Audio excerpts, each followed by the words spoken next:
God's blessing. But I listen to these people, you see, it's that they can't see. You see? That's like that song, what says, I was once blind, but now I can see. These people can't see yet. What's wrong? See, you sitting over here talking about burning the American flag. Flag ain't nothing but a piece of cloth. That's all. But you take Jesus Christ's cross and nail it in somebody's yard and set the fire. You understand what I'm saying? Which is the important thing? God's, Jesus Christ's cross, or the American flag? You see what I'm saying? You take atheists.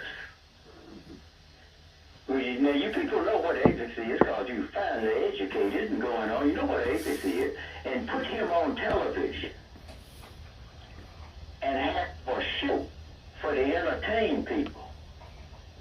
God's hater that don't believe in God Almighty and celebrate him and doing things like that and going on. A person that don't believe in God. You understand what I'm saying?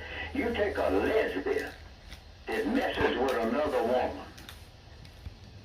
and a homosexual that's having sex with another man. See, right now you're ignorant. That's where you're going left at. You don't know what you're talking about, mister. The other part is right, but you're wrong right there. You don't know what you're talking about. Your teachers and things, and you put this teacher in your school to teach your children that don't believe in God Almighty. And then you turn around and ask God to bless America. What kind of fool are you? You understand what I'm saying?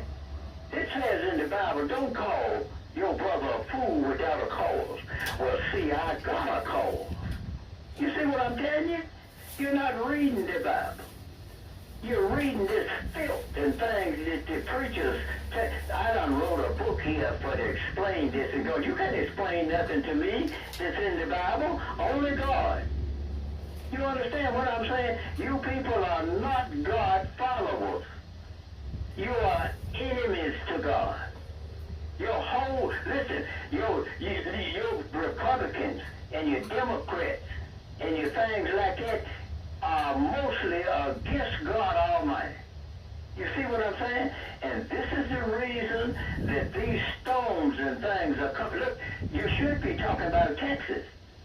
Texas never destroyed. California never destroyed. You understand what I'm saying?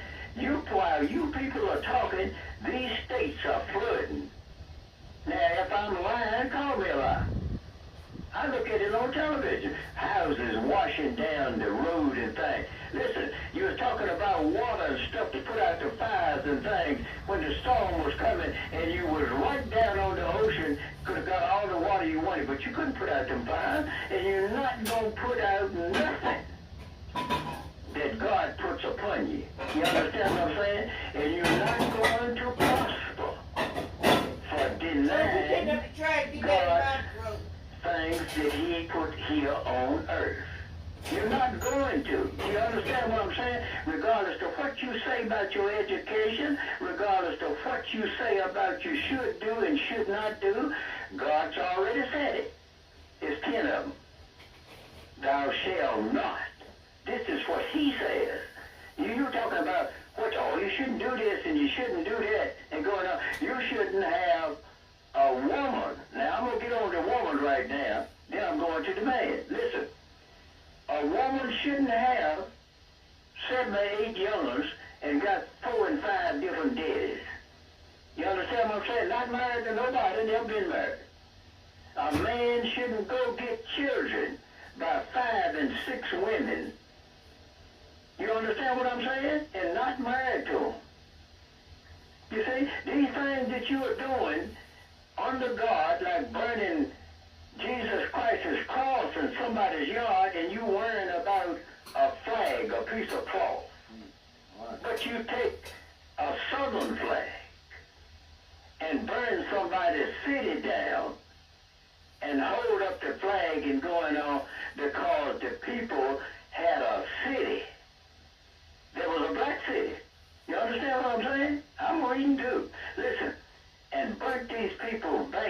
things up because that they had a city they had created. And you call yourself a Christian. You understand what I'm saying? Your Christians is no good. Listen, your lawyers and things are no good. They're nothing but cheats and stealers and going on. Your whole world is corrupt, and God is coming upon you. You see what I'm saying? This is the reason that you people are getting the thing. This is the reason you're having cancer, diabetes, and things like that, and your children born with clipped lips and things and going on. You understand right there? And you're talking about, the people are doing, these doctors are so wonderful and all. Yes, the doctors is wonderful and all, but wouldn't it, listen to me now, wouldn't it be wonderful if there was no such thing as cancer? Oh, yeah. You understand what I'm saying? No such thing as Alzheimer's. If there was no diabetes. No Alzheimer's. You see what I'm saying? Then you wouldn't sell your pills and things for diabetes and cancer and stuff and be rich with a fine, nice house and going on for what you charging for pills and needles and vaccines and things. Right. Wouldn't it be wonderful if there were no vaccine? Yeah. But your sin brings these things upon you because they are pestilence. Your preachers are not telling you this. Listen, I can tell you this because I talk to God. You understand what I'm saying? God don't talk to me through nothing but my mind.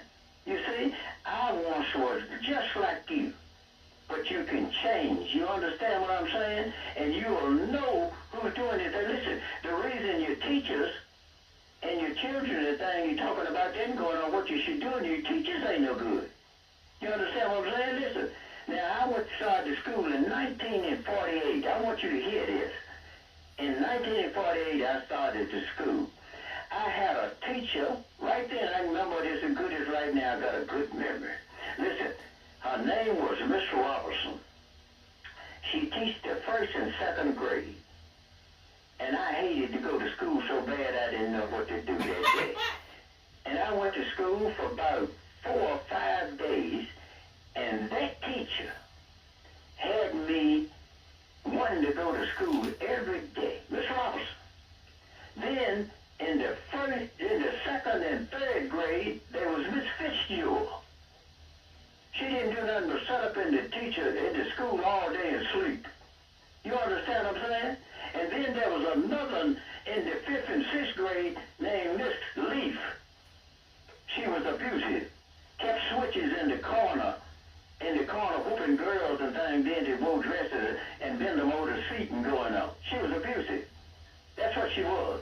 Listen, and then you had the 7th and 8th grade teacher. That's where it went out there then. Mm-hmm. You understand? I remember it all. Right. And her name was Miss Hannah, a big, robust old woman. Mm-hmm. She sat around asleep too, and going on, didn't halfway teach the children and going on. You see, I had one teacher, Miss Robertson. All right. Never forget her.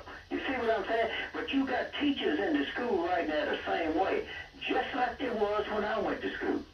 You understand what I'm saying? And you tell these lies and think, so-and-so is wonderful, and you don't know a bit more about these teachers than you do a bullfrog sitting on a log. All right. Appreciate it.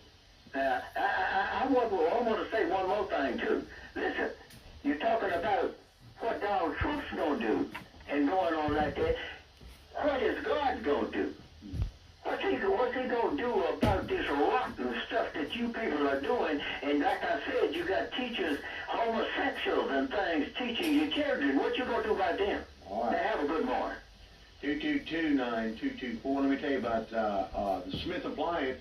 He will allow America to be robbed as long as his friends rob him. What a patriot he is. What a patriot he is. You can rob my beloved country just as long as you my buddy. Boy, I tell you people are something. And this is the same very rich guy. And him and his wife almost froze in the house because he was so rich, he couldn't turn his heat up. Boy, a patriot and a rich patriot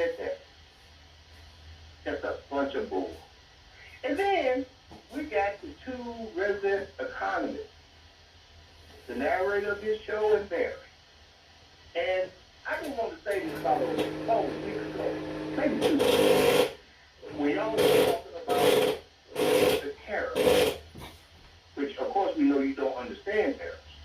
But what proved it was when Trump pulled out his board, and both of you said, by reading the board, not doing any research yourself, by reading the board, you said Vietnam has 90% tariff against the United States. So that's what the board said. It said 90% tariff. Well, first of all, the economists who was watching this said they don't know all of the tariff, but they knew that that was wrong. So they said, where's he getting these numbers? And we found out that where he got this number was, because again, going back, you don't have to believe nothing Mike say. You go back and look at this White House spokesperson when the numbers were supposed to come out, and she stated that the president and his crack experts, you know, he can only have experts that listen in, but any other experts don't listen to it if they say anything negative about it. But his experts were putting together formulas which take a long time for each country. We were going to look at each country and develop a formula specific for them. Well, that was the first lie, because the formula that they used across the board was the same formula. And where did they get that formula? From a conservative podcast. And what does that formula do? It is not even about tariffs. It is about trade deficit. Now, even with y'all great education, y'all know there's a difference between a tariff and a trade deficit. And then when they called them on it, they put out this great formula. Well, you got people that's smarter than me, broke down that formula and just said, you put all these Greek letters out there, and then you have this formula that's 4 times 1, 4. Well, what is 4 times 1, 4? It counts itself out as 1. And even those who learn math multiplication back in elementary school know 1 times any number is that number.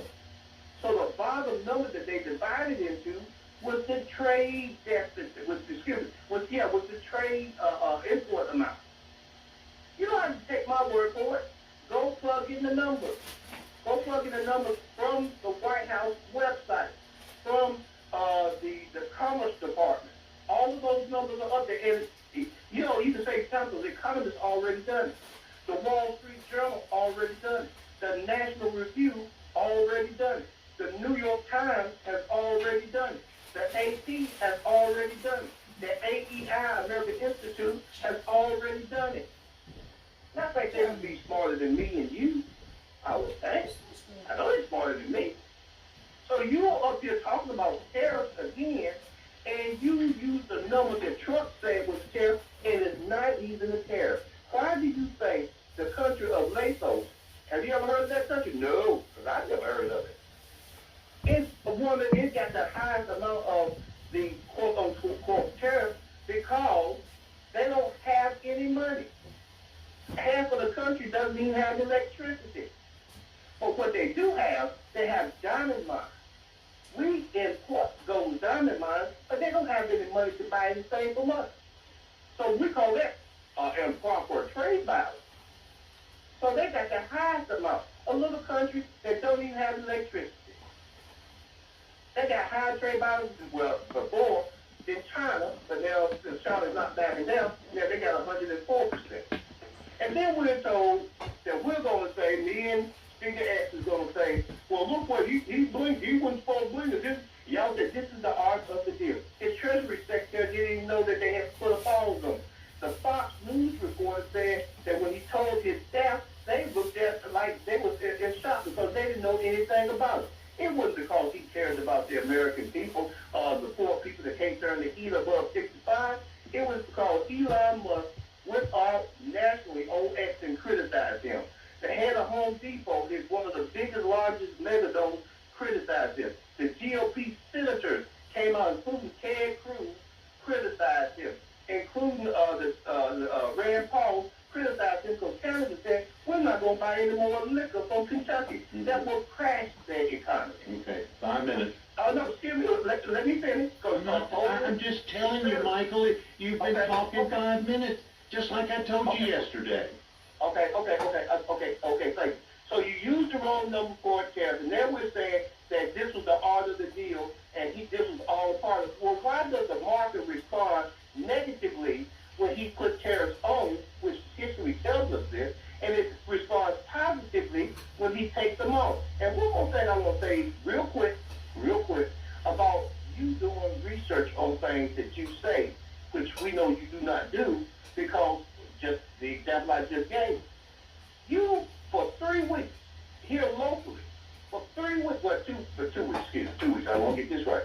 For 2 weeks, you get on this show, you gave a name of a advertiser that pays y'all. You gave the wrong name of it. I had to tell you, that's not the name of that thing. That's not the name of that company. You could have easily just called the company like, thank you for calling Bank of America, and they could have gave you the name. You gave the name erroneously of a marketer that pays you guys, which is locally. And you're going to tell us about tariff? Okay. No, not I you. appreciate it. I try so hard not to talk.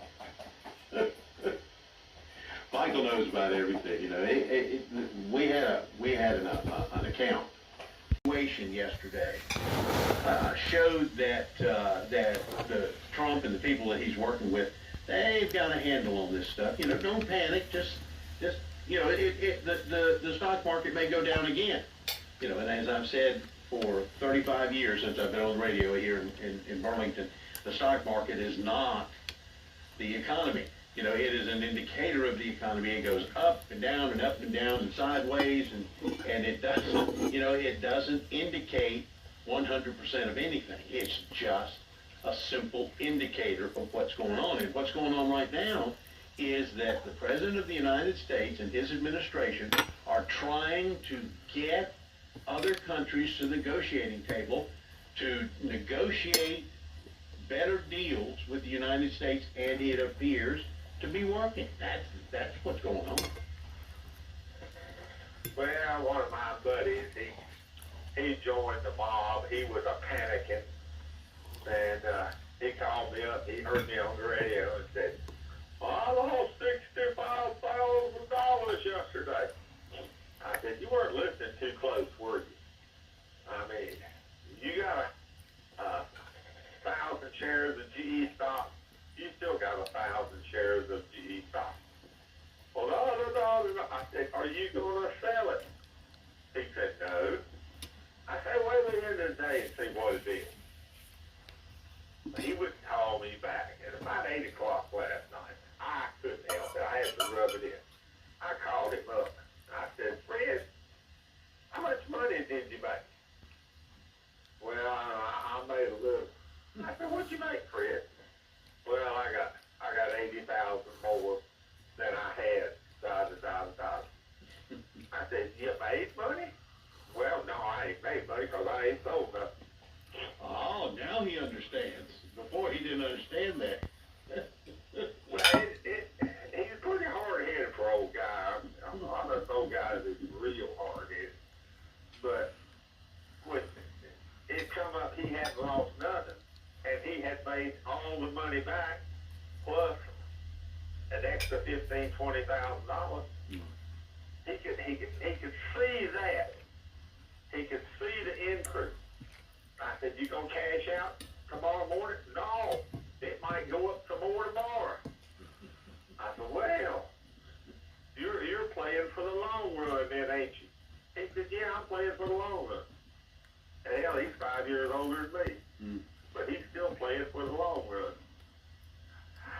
You know, people that want to panic other people, they say stuff that's ridiculous.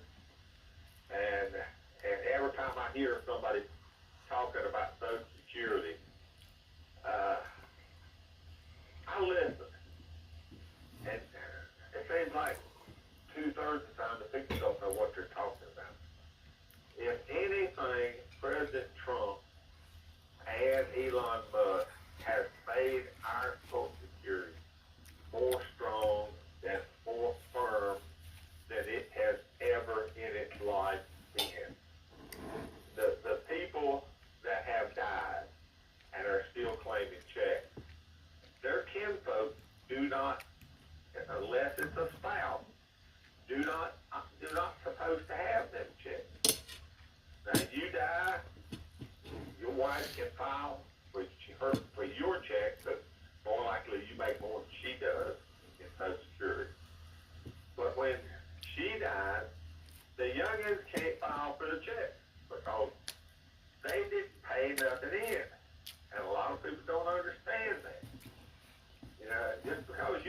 check don't mean you get it in perpetuity.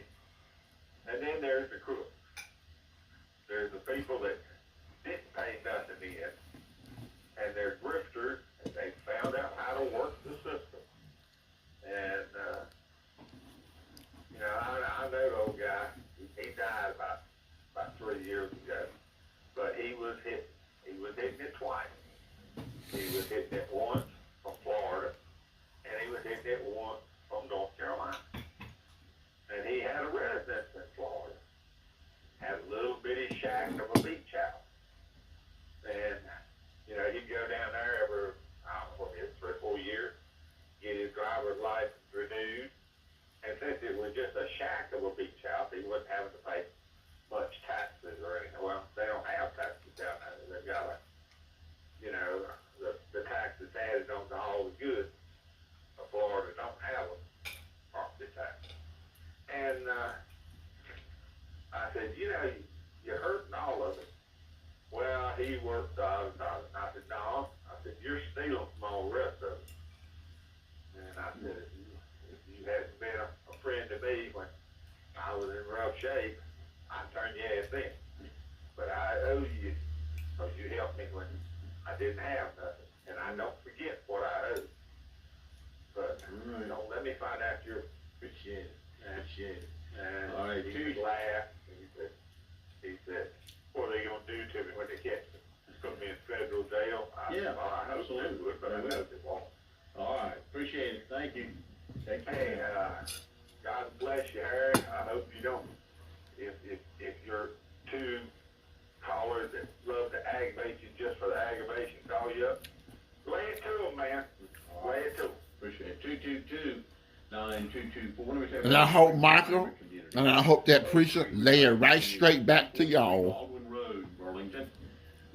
Kelly Rivers is the man. What he needs to do, I think China is bucking him a little bit too, and they trying to bluff him. But if he keeps going up and keeps holding out, China needs the United States of America as much as we need them. And so I think this tariff thing that he keeps on inching up, it's not a bad idea. And I think they're gonna come around and you know, realize what he's doing. And if it gets to a good point, then maybe they'll just cut the tariffs out or something. I don't know how you feel about that. Well, I believe in reciprocal tariffs. If your tariff is 0, our tariff can be 0. If your tariff is 50%, ours is going to be 50%.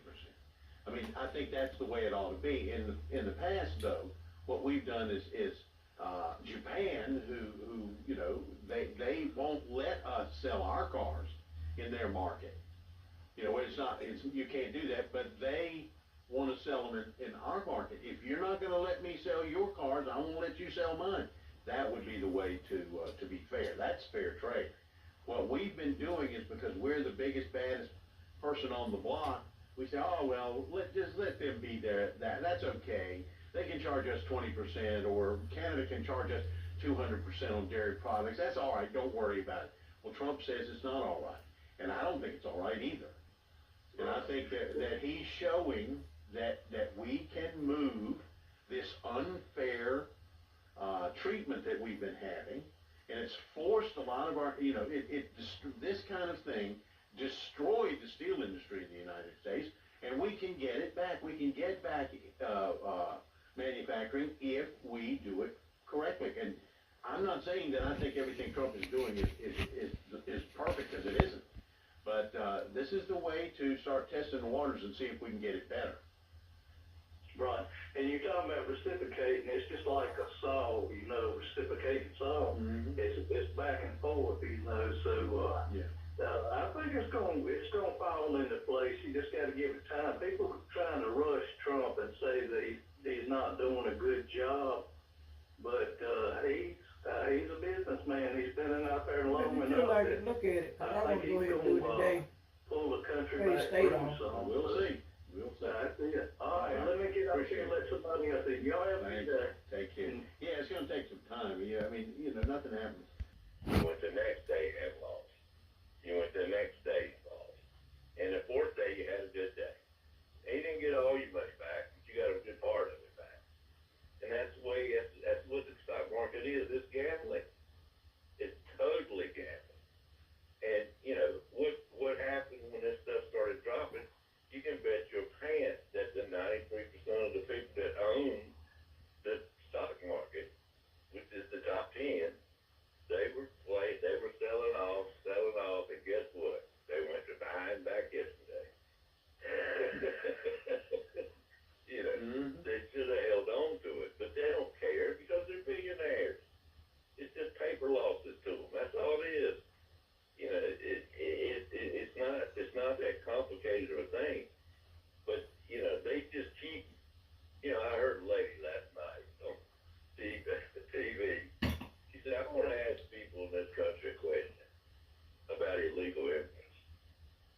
don't want to go back there. That's a tax raising. Yeah, of course it is. It makes no sense at all. There are a lot of this stuff that makes no sense, and you see these people pounding their fists and screaming and hollering at folks saying the most stupid, ridiculous things you ever heard of, and you wonder, well, if you had a conversation with those people, which they don't want to talk to you, but if you had a conversation with them, you could say, well, you know, that you have no self-awareness. That's pretty stupid.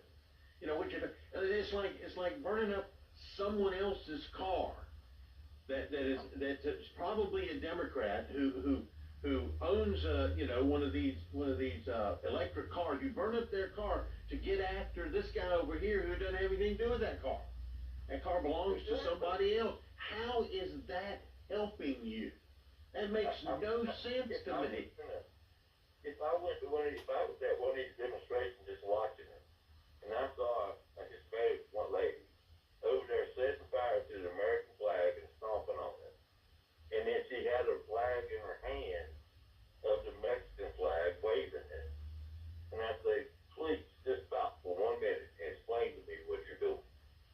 So you're saying our country's terrible, you're burning our flag, you don't like America, but yet you're protesting being sent back to your country, but you're waving the flag and you don't want to go back. Well, you and I understand that. I mean, that to me is just silliness. And now look, there are people in this world who have legitimate beefs that really make sense when they talk, and they go to these rallies, and some of them stand up and talk and make sense. The problem is that is few and far between. Most of the people are complaining about being, like you said, being sent back to a country they don't want to be. They don't want to be there, so they're bad-mouthing the country where they want to be. Now that makes no sense. All right, listen, I appreciate it. Listen to this, there was a 30-something-year-old at one of these demonstrations, and they talked to her, and she said, well, I'm really disappointed in the outcome of the people that came to this demonstration. I thought there were a lot more people, but they had all those, over the weekend. Mm-hmm. I thought there'd be a lot more people. And where are the young people? There's nothing out here but old people. The young people are the ones that's supposed to be upset. I saw that. That doesn't make any sense either. I don't believe I'd have told that. If I saw a camera on, I don't believe I'd have said that, because that's not in their best interest. That's, if they have a best interest, whatever that is, that's not going to be promoting it by talking like that. So. Oh yeah, and I also heard yesterday that they're going to be sending out letters, should be going out any time now, on people that have received way huge overpayments on Social Security. And if they're still on Social Security, the letter's going to basically say, you have been overpaid by X number of dollars, and so we are going to garnish your Social Security pay, which they can't. Federal government can't. And you have to pay back what you've been overpaid. That ain't fair. They make a mistake. Okay, letters start hitting. They're just trying to mess people up. Appreciate it. Thank you. Take care. People gonna start shooting people. They don't get mad and just shoot people. The way I feel They don't about lose stuff their like that minds. is if somebody makes a mistake and gives you too much money that you don't deserve or you shouldn't have had, they ought to do everything that they can to help you pay it back. I mean, they shouldn't just it shouldn't be a burden on you to pay this money back because When they made the mistake to give it to you, stupid ass fools. They do it on purpose. My bank gave me $200 one time. This was Central Carolina Bank when I was in Roxborough, and I could see that, because I keep up with my stuff, and I could see that for some reason they had given me $200, and I called the bank, and they said, well, we don't see that. And I said, well, but I'm telling you, it's true. And they said, well, wait a month, and if it's still there, call us back and we'll talk. So I waited a month, and I called them back, and they said the same thing again. I said, that's what you said last time. You want me to wait another month? So I go down to the bank and talk to the local the head executive for Central Carolina Bank in Roxborough, and I went in his office and his name was Daryl Deloach, and he later became, you know, the president of a big bank, a bit bigger than Central Carolina Bank, but Daryl Deloach, and he said, Harry, we'll figure it out. Said the best thing for you to do is we don't have a way for you to give it to us so that we can hold it. Just put it in your account. Pretend like it's not there. We'll get it sooner or later. And then 4 months later, they took it back. It took them almost 6 months to figure out that they gave me $200 that I didn't deserve. But the thing is, I was talking to them about it. You know, when I got like what's happening to a lot of people is they see that they're getting more money than they deserve, but they want the money, so they don't say anything about it. Those people are they're gonna get their comeuppance. Now you need to say something about it, and if you say something about it, then whoever's giving you this money should not punish you because they're the one that did it. You didn't do it, and you told them about it, and they need to help you pay this money back. Or if it's a little bit of money, just forget about it. We're stuck in the Democratic dilemma. Oh. Unless we do You see the what cat they man? say, bow down to them, you know, they gonna do all kind of stuff, cause all kind of chaos, to get their way. You know, they do all kind of stuff. We've been seeing this go on there for a long time. You know, but I think the American public is just now starting to really pay attention. You know, taxes is double. Some of them even triple. Depending on where you live in the city or county. You know, and so when it starts affecting your pocketbook and you gotta come up with $3,000-4,000 to pay your taxes. Wow. But you know, when people can raise your taxes without your consent, I mean, you know, if you say no, I don't want my taxes raised, I haven't done anything different in 20 years over you. Why are you raising my taxes? Well, I guess they'd be a revenue people across the board. But they're raising the taxes. School can raise your taxes. County can raise your taxes. City can raise your taxes. You tax on every single thing you buy. You pay a sales tax for Food Line. And any of these other chain link grocery stores, when you buy that product, you're paying their sales tax. You're paying their taxes. Well, why are we paying taxes on top of taxes? Once we pay that price, Because the government is crooked. 30 cents. They're evil. You know, it's not our product. We just buy the product, but we getting taxed for buying the product. But you pay for the product. Now, that's overtax. Your property tax. You don't ever get them paid for. You get your house paid for, but then you still pay $3,000, $4,000, $5,000 a year for taxes. There's something wrong with it. That's just my opinion. Me too, I see the same. That's because America is built off Rome and Rome's lies about what they made up about Jesus and all that crap. We can hear what he's saying. Well, I think I'll run for office. I believe I got a little pet project. I can make it change. I can make it better. Alamance County ain't made anything better, and I can't remember when. Ain't that the They put truth? in a new circle down there in Graham. I mean, who are they trying to slow down? Black Who people. was they? I mean, you know, that's taxpayer dollars working as hardest right there. They've been down there a year working on that corner. They ain't got it done yet. I mean, think about it, where your money's going. You know. They stole all my money with the government help, every dime. The church helped. People in Alamance County that shouldn't be in Alamance County. If they wasn't here, or if they was here legal, maybe they would be paying the same kind of taxes you pay. Or maybe they wouldn't be getting all this free stuff, all this stuff on Social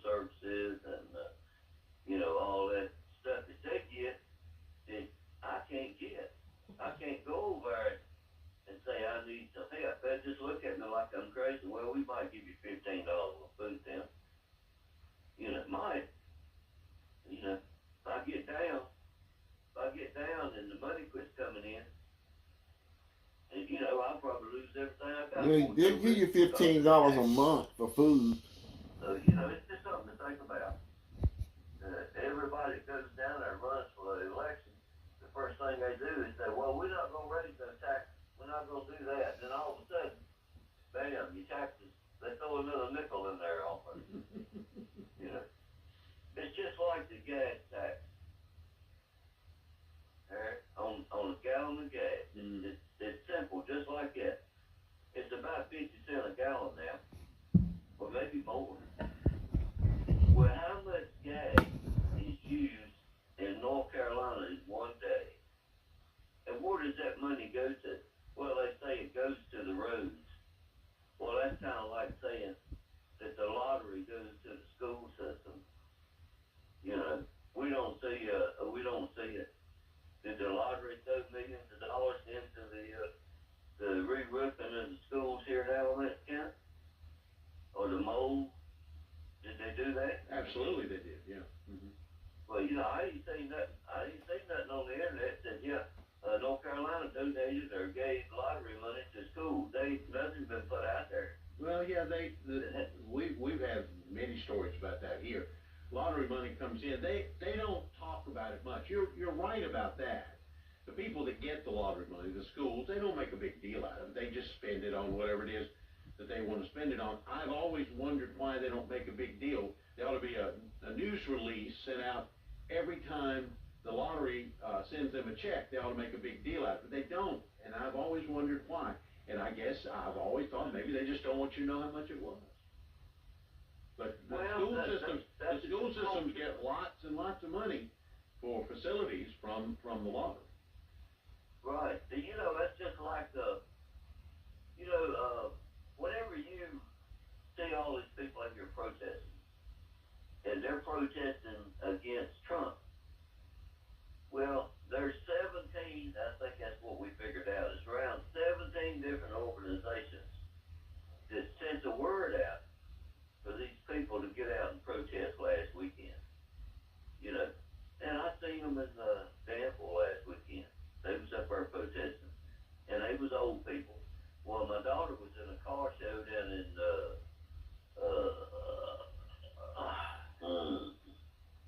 down there on Old 87 in Pittsburgh. They had a car club, so they had a car showing down there.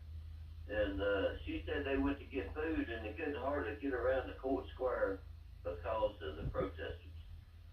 And it was all down there against Doge and Trump, and so we started investigating that, pulling it up on the internet to see where the funds were, what organizations was supplying the money. Well, they put them on buses and sent them places. Mm-hmm.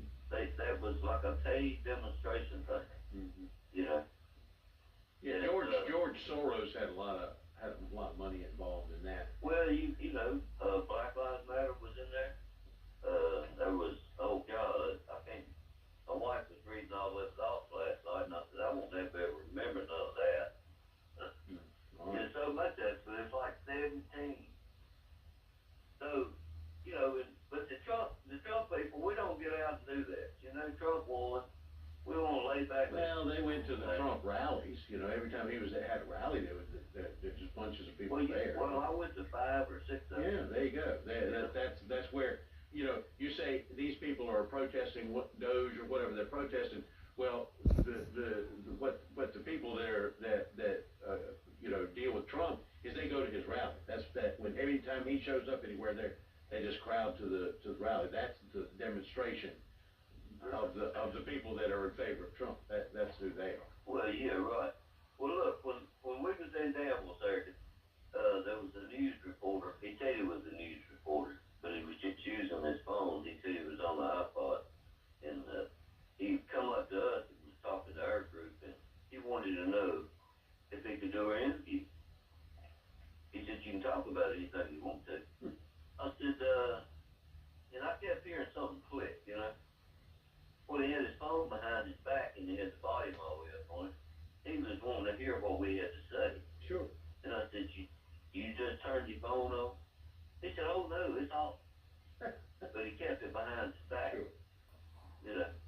And so he was trying to get something that we said, that he'd have something. he used some kind of rhetoric that wasn't true. Or was true. I mean, you don't know whether he's going to do truth or consequence. Well, he does. They don't do truth fair. Well, They gotta have chaos and all that other stuff. they like chaos because it wiggles when they're on TV. All right, appreciate it. You take Well, it. let me ask you one more thing. I promise I'll get. What is wrong with Jasmine Crockett? Can you answer that? No. I have no idea. She is her own. She's out there, Harry. Well, she's like so many people in her party. She's just angry. She's angry. She doesn't like what's going on. They're not in charge, and it just brings out a lot of anger. And her anger is reflected in cursing and saying terrible things that are rude and you know, that sort of thing. But she has every right to do that. Everybody. Yeah, because she's telling the truth. Y'all some evil people, and she tells the truth. A very big news day in terms of tariffs, market reaction. I'd like to get your reaction to what the president did today. Listen, we are clearly on a roller coaster, and it's not just those of us in the United States. It's our friends and our enemies, and obviously it is also the markets. I can't keep up with which way he is going when it comes to his strategy over the tariffs, but what I can tell you is that Americans did not vote for anyone, whether they were voting for the members of the House or the Senate or the presidency, so that they could just increase the cost on all American goods or non-American goods or goods in general. So I hope that we can get things on track. I hope that in a bipartisan way, we can rein in this rogue wannabe king. President says he has no interest at all, and as you just know, the House voted on a rule that will get them to the budget resolution that provides the president ample authority for the remainder of this fiscal year to be the only one negotiating tariffs in our country. Yeah, I think it's a huge mistake. I don't know what happened at the dinner last night, but, you know, at some point in time before the dinner, they supposedly did not necessarily have the votes. So obviously, he has twisted some arms. I just hope that as those arms were twisted, that people were actually negotiating in good faith and getting assurances for the people that elected them and sent them here to Congress. It is so disturbing that we have elected officials that are consistently giving up their constitutional authority, whether we're talking about tariffs, whether we're talking about taxes, or whether we're even talking about our budget as a whole. It's time for the House to stand up and recognize we are a separate co-equal branch of government and do right by the people that sent us here, instead of allowing somebody who literally sold so many people just a bag of goods. Congressman, you are talked about frequently as someone who might be an emerging face of the Democratic Party. I want to have you listen to one of your colleagues in the House, Jason Crow. He'll come second. And Cory Booker, senator from New Jersey on the Democrat side, who did a long, long speech, 25 hours in the Senate. We'll play the sound bites back to back and get your reaction. What we've been doing is inadequate, and we need to do more. I'm excited about this moment. I can feel folks waking up. I can feel the energy. There are vast swaths of America who don't believe the system is working for them, and they're right. The system is not working for them. But that's why I'm a Democrat, to prevent the system from being rigged, and I'm very proud to do that work. So both talk about inadequacy and a system that isn't working. How do you evaluate that? Yeah, I think that they're absolutely right. I think that, number one, it's important that people understand that we know their pain, right? I traveled this country obviously advocating to make sure that Kamala Harris would become the next president of the United States. And as I traveled, I heard from so many people that just felt like government was broken. And so here it was, we kept talking about how we were going to make things better and that we were going to do things better. But most people said the system is already failed. I mean, so why are we going to try to fix something that we know has never worked for us? And so I think that that is why they were curious about this guy who decided he wanted to take a sledgehammer to everything in our systems. I think that people are waking up and saying, well, wait a minute now, you can't get rid of the entire foundation. We at least need a foundation so that we can have something to build upon. But I think that it is important that people know that we are listening and we hear that they are in pain. And we are going to do more than just be the opposition, but we are also going to give them something that they can bank on. We are going to give them the policies and a system that will start to be reflective of all people. Congresswoman, you've been very critical of the Trump administration's deportations and immigration policy writ large. Yet the polling data, which shows some wobbliness of favorability for the president on the economy, consistently shows a majority of Americans, it might be a slim majority, but still a majority of Americans back him up on immigration. Are you getting something wrong in interpreting where the public on that issue actually is? No, I'm not. One of the things that I hate about polling is that it is a very stagnant data point instead of doing something like having a focus group where you can have an actual conversation. I don't know exactly how these questions are being asked, but one thing that I can tell you is that if you sit down and you say, are you okay with your grocery prices?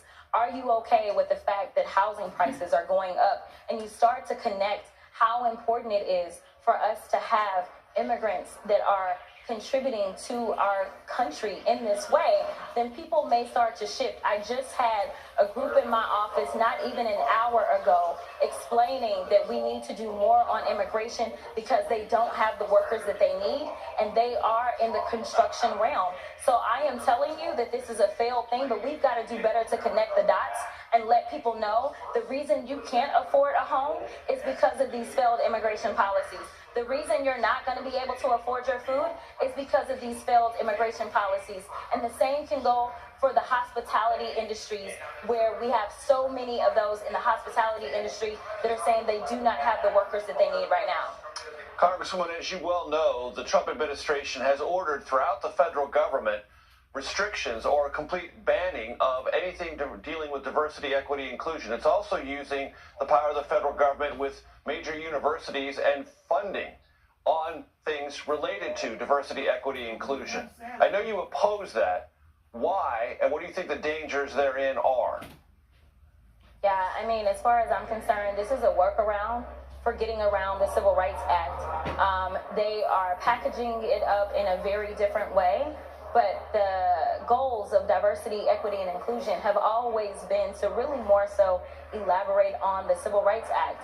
And I think that that is what is so scary for so many Black Americans that look at a colleague that I never got to serve at, but they look at the stories of the John Lewises, and they know the struggles, they know the fights that so many that came before us engaged in, only to have people trample upon that progress and say, you know what, you are not enough. And just to prove it, we are going to defund you. That doesn't make sense. And honestly, it is not what's best for America. What I always tell people is that as someone who had a business major with an emphasis in finance, you always wanted a diverse portfolio. You always want diversity when it comes to our energy, as someone who had to deal with the winter storm in Texas. So why is it that diversity somehow is now the boogeyman and is bad when it comes to our workforce? When you are trying to market and make sure that you can make money from all Americans, you may want to engage in the perspective of all Americans to make sure that your product can get there. And I'll give you this final example. We saw that Target decided that they were going to get rid of diversity, equity, and inclusion. So guess what? We took our diverse dollars elsewhere. In fact, it was Costco that said that they were going to embrace diversity, equity, and inclusion. And what have you seen? You have seen record growth from Costco at a time in which Donald Trump is killing our economy. So if you want to survive, if you actually want to do better and thrive, then my guess is that you should embrace diversity, equity, and inclusion, because that's who we are in this country. It is the American thing. Versus when things are going bad in a not at all run-of-the-mill, maybe actually consider panicking kind of way. It's hard to tell sometimes on a day-to-day basis. But one of the good indicators that something really big is going wrong is when you get news that people who have really big jobs in one part of the government, they all leave. They all quit or are fired suddenly, all of a sudden and without warning. And it's because they had been trying to stop something from happening. They weren't able to stop that thing from happening, and so now they have left the agency, they have left the government. That is a pretty reliable sign that something quite big and quite bad is happening. And there was the longtime official who resigned from the Treasury Department after people working for the president's top campaign donor demanded access to the most sensitive payment systems in the whole U.S. government. There was the top official for vaccine safety in the whole U.S. government who said he would not give Robert F. Kennedy Jr. and his new team unrestricted read-write access to a very sensitive central vaccine database. And again, I'm no expert, but I feel like I can measure the size of the splash that's being made by this particular cannonball at the IRS by the news of who is leaving the agency all of a sudden and without warning because of something going wrong there. This news started to come in last night, just as we were getting off the air, when we got news that the acting head of the IRS was gone. She had resigned over a Trump administration plan for the IRS to give sensitive tax data to immigration authorities, so the Trump administration can use it to target immigrants. This woman had been acting commissioner for less than 6 weeks. She had been appointed after Trump's previous acting head of the IRS also abruptly resigned in another controversy. That alone is a bad sign. But apparently she was not the only senior person at the IRS who left because of this standoff. The New York Times then reported that the IRS's chief financial officer, the IRS's chief of staff, the IRS's chief risk officer, all have also resigned in recent days. Same with the IRS's chief privacy officer. The top lawyer at the IRS was also reportedly demoted recently, as this plan to use tax data to target immigrants was starting to come together. Now, that's a lot of people to have to fire your way through, right? Whatever the reason for all these high-level resignations, whether it's to stop this plan for using tax data to go after immigrants, I don't know. I feel like I need to understand why that is so dangerous and why so many people, including people elevated during the Trump administration, might feel like that was the hill they needed to die on. That was the reason they needed to leave the agency. So I have some questions about that. The other thing going on, happy April, happy tax season, is that they appear to just be also kind of wrecking the IRS wholesale. In the same way they've been taking apart the Social Security Administration. And I understand the implications of that for Social Security, right? It means disabled people and old people are not going to get the checks they need that pay their rent and pay for their food and pay for their medicine. And in some cases, that's the only income they have. That's why the dismantling and the wrecking of the Social Security Administration is such a five-alarm moral fire for everybody. A five-alarm moral fire for everybody in this country who has a drop of empathy or understanding as to our obligations as citizens to people who have paid into Social Security and deserve those benefits and deserve not to be messed with. I get it at the Social Security Administration. At the IRS, we are seeing a similar kind of wrecking ball start to level that administration. I mean, the Trump administration is cutting a quarter of the people who work there. That has implications, among other things, in terms of how much tax revenue is expected to be brought in by the IRS. If tax revenue nationwide drops by 10% because of the way they are wrecking the IRS, what does that do to the country? If tax revenue nationwide drops by 10% because of the way they are wrecking the IRS, what does that do to the country? This happens alongside the Justice Department. Talking about now about effectively closing the whole tax enforcement division at the Justice Department, which is the part of the Justice Department that prosecutes tax crimes. So we're wrecking the IRS.